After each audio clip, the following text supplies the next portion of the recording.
but she's still your mother. Don't disrespect her. Ang susunod na programa ay rated PG. Ito ay nangangailangan ng patnubay at gabay ng magulang para sa mga batang manonood.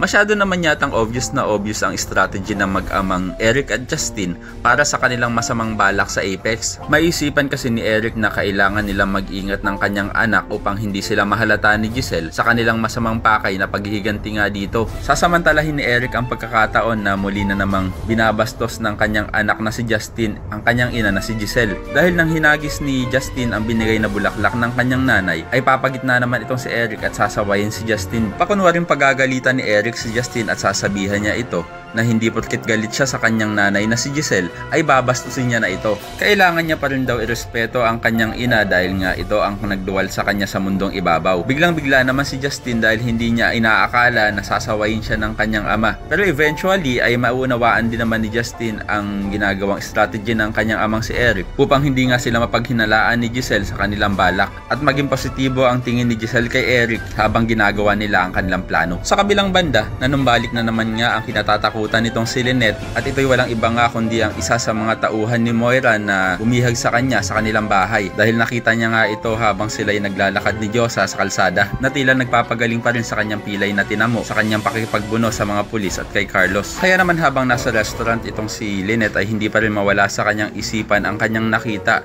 at maya-maya ay biglang may lalapit sa kanya na isang lalaki at maitutulak niya pa nga ito. Pero ito lang pala ay si RJ na nilapitan siya. Kaya naman hindi na maiiwasan ni Lynette na mapayakap sa kanyang dating jowa. Kaya naman ko isa ka rin sa mga umaasang sana wag tuluyang mabulag ng mag-amang demonyito na sila Eric at Justin itong si Giselle at mahalata ni Giselle ang pagpapanggap nitong si Eric ay pakilike ang video na ito and don't forget to subscribe. Thanks for watching and see you next time. Bye bye!